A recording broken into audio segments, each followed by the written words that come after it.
Reka twongere tubasuhuze kandi tubahe ikaze bakunzi bacu ba Deep News TV, twizere ko mumeze neza cyane mu bice byose muherereyemo bigiye bitandukanye. Munkundire tugaruke kuri iyi nkuru aho tugiye kurebera hamwe aho ibihugu bimwe na bimwe bigiye bikomeye ku isi byatangiye kugaragaza aho bihagaze mu ntambara irimo irahuza Iran, Israel ndetse na Amerika. Byagenze gute? Ese bagiye batangaza ubuhe butumwa? Mudukurikire kugira ngo mugende musobanukirwa akantu kandi munibuke kuduha igitekerezo cyanyu, igishima ndetse n'ikitugira inama. Intambara iri hagati ya Iran ndetse na Israel na Leta Zunze za Amerika yakomeje gutera impungenge ku rwego mpuzamahanga, aho ibihugu byinshi ku isi byatangiye kugaragaza aho bihagaze. Hari ibihugu bishigikiye Israel na Amerika, mu gihe ibindi byagaragaje ko bishigikiye Iran, naho bimwe bigahitamo kwitonda bisaba ko imirwano ihagarara hagashakwa igisubizo cy'amahoro. Iyi ntambara yakajije umurego nyuma y'ibitero byagabwe kuri Iran. Ingabo za Israel zifatanyije na Amerika byakurikiwe n'urupfu rw'umuyobozi w'ikirenga wa Iran Ayatollah Ali Khamenei. Mu rwego rwo kwihorera, Iran yahise igaba ibitero ku birindiro bya gisirikare bya Amerika biri mu bihugu byo mu burasirazuba bwo hagati. Ibintu byatumye isi irushaho kugira impungenge ko iyi ntambara ishobora kwaguka ikagira ingaruka ku mutekano w'isi yose. Minisitiri w'intebe w'Ubuhinde yavuganye kuri telefoni na Minisitiri w'intebe wa Israel Benjamin Netanyahu baganira kuri iki kibazo cy'iyi ntambara. Nyuma y'iyo telefone, uyu minisitiri w'Ubuhinde yatangaje ko igihugu cye gihangayikishijwe cyane n'ibi bibazo biri mu karere ka Middle East. Mu butumwa yashyize ku rubuga rwe rwa X, Minisitiri w'Ubuhinde yavuze ko umutekano w'abaturage ugomba kubahirizwa, anasaba impande ziri mu ntambara guhagarika imirwano bagashyira imbere ibiganiro by'amahoro.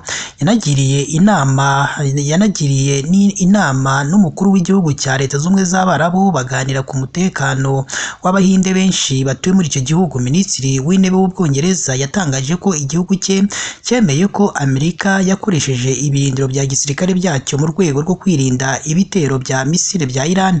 Gusa Minisitiri w'intebe w'Ubwongereza yavuze ko Ubwongereza butazohereza ingabo zabwo mu ntambara yo gutera Iran, agaragaza ko igihugu cye cyakuye amasomo mu ntambara ya Iraq yabaye mu mwaka w'ibihumbi 2003. Ku rundi ruhande kandi, Perezida wa Amerika Donald Trump yanenze iki cyemezo cya Minisitiri w'Intebe w'Ubwongereza, avuga ko atigeze agaragaza ubuyobozi nk'ubwigeze kuranga Winston Churchill mu gihe cy'intambara ya kabiri y'isi. Perezida wa Komisiyo y'Umuryango w'Ubumwe bw'i Burayi yatangaje ko uyu muryango wafatiye Iran ibihano by'ubukungu n'ibya diplomasi. Yashimangiye ko ari ngombwa ko impande zose zirinda ubuzima bw'abaturage kandi zigakurikiza amategeko mpuzamahanga. Minisitiri w'Intebe w'Ubutaliyani nawe yatangaje ko ashyigikiye abaturage ba Iran mu bibazo barimo, mu gihe Minisitiri w'Intebe wa Australia yavuze ko ashyigikiye ingamba za Amerika zigamije kubuza Iran kubona intwaro za kirimbuzi. Ibihugu bigize akanama k'ubufatanye mu kigobe cya Paris birimo Arabia Saudite, Qatar, Kuwait, Oman ndetse na Leta Zunze z'Abarabu byatangaje ko Iran iri kurasa mu duce dutuwe n'abaturage ndetse ikanibasira ibikorwa remezo by'abasivili. Ibyo bihugu kandi byasabye Iran guhagarika ibitero, binaburira ko byiteguye gukoresha imbaraga zose mu kurinda umutekano wabyo. Gusa Minisitiri w'Ububanyi n'Amahanga wa Iran yahakanye ibyo birego, avuga ko ibitero Iran iri kugaba bigamije gusa ibirindiro bya Amerika biri muri ibyo bihugu. Ibihugu bikomeye birimo Ubushinwa n'Uburusiya byamaganye ibitero byagabwe kuri Iran.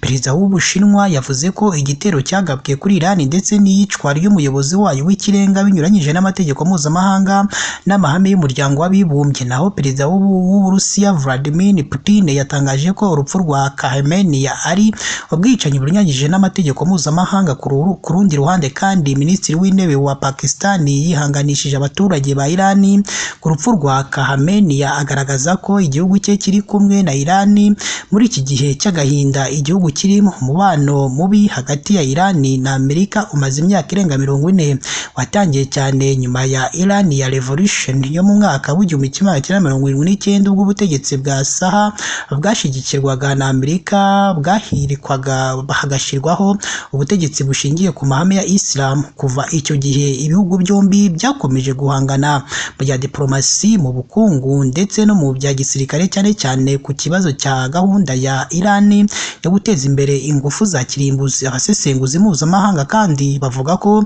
iyi ntambara iramutse ikomeje kwaguka ishobora gukurura ibindi bihugu bikomeye ku isi, bigateza umutekano muke ku rwego mpuzamahanga ndetse bikagira ingaruka zikomeye ku bukungu n'umutekano w'isi yose muri rusange. Reba ahantu handitse ijambo subscribe kugira ngo tukomeze tugende tubana 5 kuri 5, kandi nibuke no kuduha igitekerezo cyanyu. Wowe urabona iyi ntambara izarangira gute?